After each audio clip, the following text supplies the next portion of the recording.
नमस्कार सर्वांना, जय जिजाऊ, जय शिवराय, जय शंभूराजे। आज आम्ही किल्ले श्री लोहगडावरती आलो आहोत आणि आमची जी समर कॅम्प आहे नॅशनलिस्ट डिटेक्टिव्ह फोर्स यांच्या समर कॅम्पची सगळी मुलं ह्या लोहगडावरती आल्यानंतर मी लोहगडाची त्यांना माहिती दिली, प्लस गड किल्ले संवर्धनाची मी जागरूकताही त्यांच्यामध्ये आणून दिली आणि बऱ्याच मुलांनी, आमच्या बालमावळ्यांनी त्याला सिरियसली घेतलं आणि हे सगळी मुलं जी माझ्या आजूबाजूला उभी आहेत ही सगळी मुलं आज इथे स्वच्छता करत आहेत। जेवढं काही प्लास्टिक असेल, कचरा असेल, हा सगळा कचरा यांनी एकत्रित केला। आता ह्यांच्या तोंडूनच ऐका की आपल्या किल्ल्यावरती काय काय सापडले, म्हणजे आज आपण कुठे चाललो आहोत। एक छत्रपती शिवाजी महाराजांचे जे गड किल्ले आहेत त्या गड किल्ल्यांचं पावित्र्य आपण जपलं पाहिजे, आपण नेहमीच बोलतो, पण खरंच आपण ते जपत आहोत का? नाही, कारण की ह्या मुलांना अशा इतक्या विचित्र आणि इतक्या घाणेरड्या गोष्टी सापडल्या की बाबा त्यांना सुद्धा सांगताना त्या गोष्टीची लाज वाटते आणि आज त्याच वस्तू, त्याच घाणेरड्या गोष्टी त्यांनी उचलून डस्टबिनमध्ये टाकलाय। हा वैचारिक वारसा, हा छत्रपती शिवाजी महाराजांच्या, छत्रपती संभाजी महाराजांच्या विचारांचा वारसा आज आपल्याला लोकांपर्यंत पोहोचवायचा आहे आणि ह्या बालमनांमध्ये, ह्या बालपिढीमध्ये तो रुजवायचा आहे। तेव्हाच कुठे ना कुठे आज छत्रपती शिवाजी महाराजांच्या स्वराज्याचं स्वप्न पूर्ण होईल। तर बाळांनो, मी तुम्हाला तर विचारते की तुम्हाला काय काय सापडलं, कोणी काय काय कचरा गोळा केला त्यांनी सांगायचं। प्रसाद, सांग बरं, तुला काय काय सापडलं?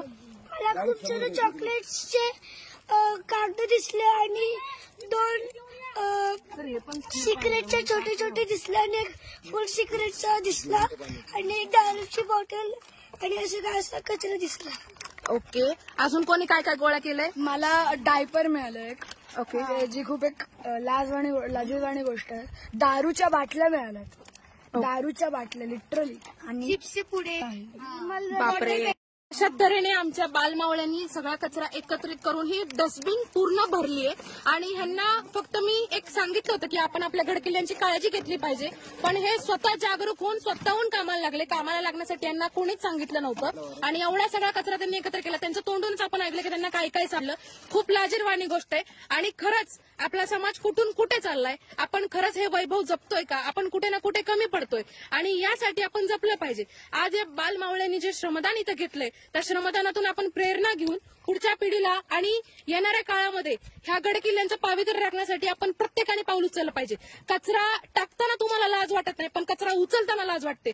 जसं कचरा उचलताना तुम्हाला लाज वाटते ना, तसं कचरा टाकताना सुद्धा तुम्हाला लाज वाटली पाहिजे। तुम्हाला काय वाटतं रे पोरांनो, सांगा बरं? खूप लाजीरवाणी गोष्ट आहे, लाजीरवाणी गोष्ट आहे। बरं, काय केलं पाहिजे? आपणच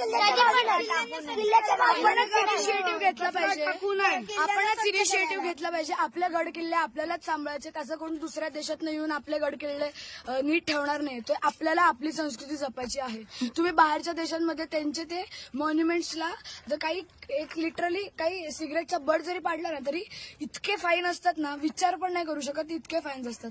सो आपणच इनिशिएटिव्ह घेतला पाहिजे आपले गड किल्ले नीट ठेवण्याकरता। शेवटी मी एकच बोलीन, हर हर महादेव। ओके, तुम्ही या कॅम्पचे आमचे एक व्हॉलेंटियर आहात, आमचे लीडर आहात, तर तुमच्या पूर्ण टीम मधल्या सगळ्या मुलांनी इथं काम केलेलं आहे, श्रमदान घेतलंय, तर मला तुम्ही काय सांगणार? हे जे श्रमदान घेतलंय, गड किल्ल्यांची आताची जी परिस्थिती आहे त्यावर तुम्ही काय बोलू इच्छिता? मला खूप चांगलं वाटतंय की एवढे म्हणजे हे लहान मावळे असून यांनी म्हणजे एवढं चांगलं कार्य केलंय, पण यासाठी मला एकच सांगा वाटेल, यांनी काम केलं हे यांना दिसलं म्हणून केलंय, पण हे होऊ नये यासाठी सगळ्यांनी, सगळ्या जनतेने किंवा जे बी पर्यटक असतील त्यांनी सगळ्यांना एकच काळजी घ्यायची। मला माहिती आहे आपण खालीहून एवढं 3-4 किलोमीटर गड चालत येतो, कुठेतरी एनर्जी किंवा आपण पाण्यासाठी असेल किंवा काहीतरी थोडंसं नाश्ता ब्रेकफास्टसाठी आपण आणतोय, तर ते आणा, माझं म्हणणं नाही की आणू नका, पण ते आणल्यानंतर ते पुन्हा डस्टबिनमध्ये कसं जाईल? आपले बॅग्स असतात, पॉकेट्स असतात, त्यामध्ये ते खाल्ल्यानंतर जे वेपर्स आहेत ते म्हणजे प्रॉपर ठिकाणी, जसं कचरा कुंडी असेल, डस्टबिन असेल किंवा आपण खालून जिथून आपण विकत घेतले तिथं आजूबाजूला शॉपच्या बाजूला असेल तर ते कचरा पुन्हा परत तिथं कसा पोहोचेल याची काळजी घेतली पाहिजे। बस एवढंच सांगेल मी। ओके, धन्यवाद।